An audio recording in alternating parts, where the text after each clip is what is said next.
In 1812, Napoleon Bonaparte stood at the very peak of his power. He ruled over a vast European empire, his influence stretching from the windswept coasts of Spain all the way to the distant plains of Poland. His name inspired both awe and fear, and the map of Europe was redrawn in his image. He commanded the largest and most formidable army the continent had ever seen. Hundreds of thousands marched under his banners, their loyalty unwavering, their discipline legendary. For a time, it seemed as if nothing could stand in his way, and his word was law across nations. Yet, in a stunning reversal of fortune, just 2 years later, Napoleon found himself aboard a British warship. No longer the master of Europe, he was now a captive, stripped of his titles and power, facing an uncertain future as a prisoner. His once mighty empire had crumbled almost overnight. His armies, once invincible, were shattered and scattered. The kings and emperors, who had once trembled before him, now gathered to decide his fate, eager to erase his legacy. Exiled to the tiny Mediterranean island of Elba, Napoleon's fall from grace was both swift and absolute. The man who had ruled millions was now confined to a few square miles, his ambitions reduced to memories. How does a man who once held the fate of a continent in his hands lose it all? Napoleon's story is not just about battles lost or thrones abandoned. It is a powerful lesson in the dangers of unchecked ambition, the fragility of power, and the unpredictable tides of history. One moment, he dictated terms to the crowned heads of Europe. The next, he was utterly alone, his world reduced to a rocky island and a handful of loyal followers. The contrast could not have been more stark. His name, once spoken with reverence and fear, became a cautionary tale whispered in royal courts and among common people alike. A warning of how quickly greatness can fade.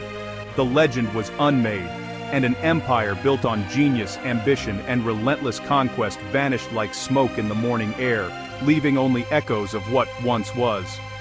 This is the story of Napoleon's epic collapse, a tale of glory, downfall, and the enduring lessons of history.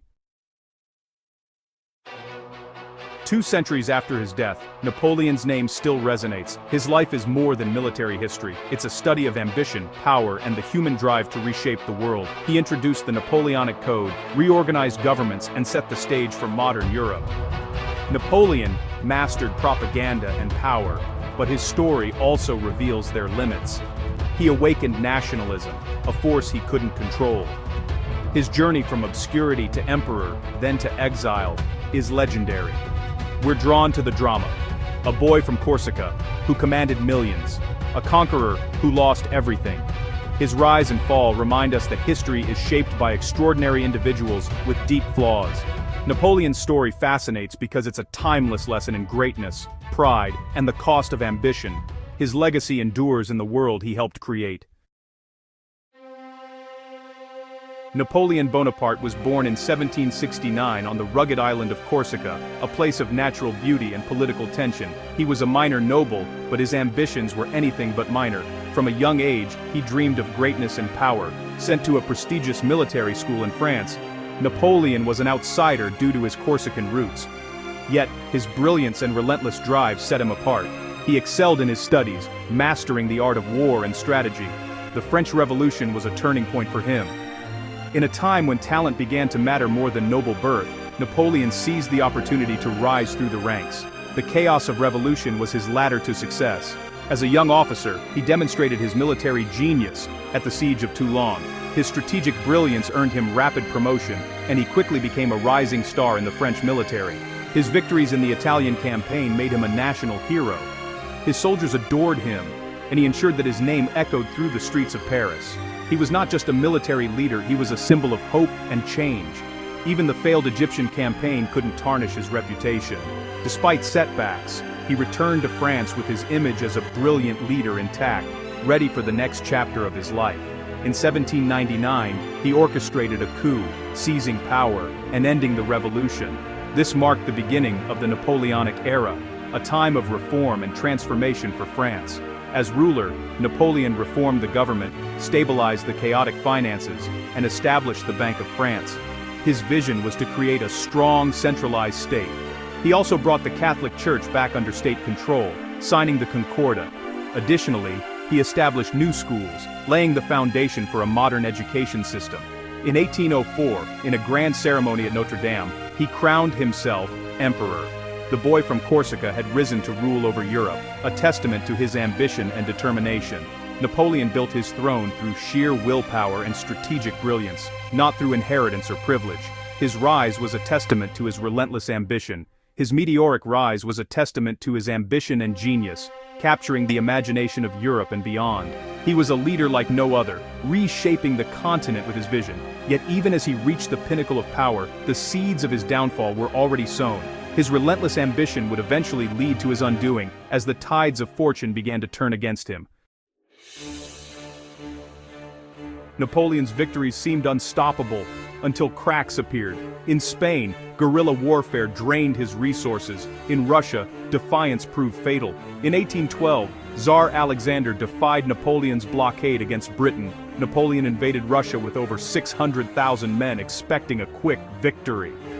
The Russians retreated, burning everything, and Napoleon's army starved. After a bloody battle at Borodino, he captured a deserted Moscow. No surrender came.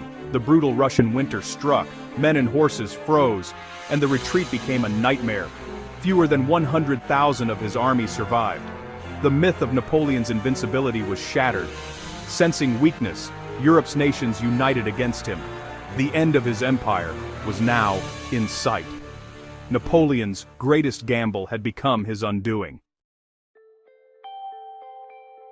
After Russia, Napoleon fought on, but the odds were hopeless. Outnumbered and abandoned, he abdicated in April 1814. The Allies exiled him to Elba, a tiny island. His empire reduced to 12 miles. Even in exile, he ruled with energy, new flag, roads, and reforms. He maintained the trappings of royalty but was closely watched. Beneath the surface, Napoleon plotted. He read news from France, learned the restored monarchy was unpopular, and saw opportunity. The world thought him finished, but he was planning a return. The king of Elba was ready to become emperor again. Napoleon's exile was only an intermission. The stage was set for his boldest move yet. On February 26, 1815, Napoleon escaped Elba with 1,000 loyal guards. Landing in France, he marched toward Paris, gambling on the people's support. Soldiers sent to arrest him joined him instead, shouting "Vive l'Empereur!" Regiment after regiment defected. His return became a triumphant procession. The Allies, stunned, united to stop him, forming a seventh coalition. In France, even Marshal Ney switched sides to join Napoleon. On March 20th, Napoleon entered Paris unopposed. The king fled. The 100 Days had begun. Napoleon was emperor once more. But Europe's armies were mobilizing, and his throne was far from secure. He promised peace, but no one believed him. Napoleon's only hope was to strike before the Allies could unite. Napoleon's last chance was speed. He had to defeat the British and Prussians before they joined forces. He crossed into Belgium, hoping to split his enemies. On June 16, he beat the Prussians at Ligny, but failed to destroy them. Marshal Ney fought Wellington to a draw at Quatre Bras. Wellington retreated to a ridge near Waterloo, preparing for battle. On June 18, rain delayed Napoleon's attack. The fighting was brutal. His infantry and cavalry assaults failed to break Wellington's line. Just as the British wavered, the Prussians arrived, attacking Napoleon's flank. In desperation, he sent in the Imperial Guard. They too were repulsed. The French army broke. The battle was lost. Napoleon's dream ended in the mud of Waterloo. Europe was changed forever. Defeated at Waterloo, Napoleon fled to Paris, but his power was gone. The city that once cheered his name now watched in silence as his empire crumbled. His supporters melted away and the political winds shifted against him. The once mighty emperor was now a fugitive in his own land, with no army left to command and no throne to claim. With nowhere else to turn, he surrendered to the British, hoping for mercy or perhaps a chance at exile in England. But the British, wary of his influence and reputation, decided to send him far away, to St. Helena, a tiny windswept island in the South Atlantic Ocean, thousands of miles from Europe and civilization. There, in a damp, isolated house called Longwood, Napoleon became a prisoner under constant watch. The climate was harsh, the house uncomfortable, and the isolation absolute. British guards patrolled day and night, ensuring he could never escape or communicate freely with the outside world. Napoleon spent his days dictating memoirs, reading, and tending a small garden. He tried to fill the endless hours with routine, but was consumed by frustration and boredom. The man who once shaped the fate of nations now struggled to find meaning in exile, haunted by memories of past glories and regrets. Over time, his health declined. He grew weak and listless, plagued by pain and fatigue. The harsh conditions and isolation took their toll, both physically and mentally, leaving him a shadow of his former self. Some suspected poisoning, pointing to the mysterious symptoms and rumors of British plots, but most historians believe he died of stomach cancer, a disease that had also afflicted his father. On May 5, 1821, after nearly 6 years in exile, Napoleon died at the age of 51. Far from his homeland, he was buried on the lonely island, surrounded by only a handful of loyal followers. His last words, "France, army, head of the army, Josephine," were a final tribute to the people and the woman he had loved, echoing his lifelong obsessions. The conqueror of Europe died alone, far from the glory he once knew. The world he had changed continued on without him, but his absence was deeply felt. His story became legend, a warning and an inspiration to generations. The rise and fall of Napoleon would be studied, debated, and remembered for centuries. Napoleon's rise and fall echo through history, shaping the destinies of nations and the imaginations of millions. Even in defeat, his shadow lingers over the world he helped shape, a reminder of ambition, genius, and the price of power.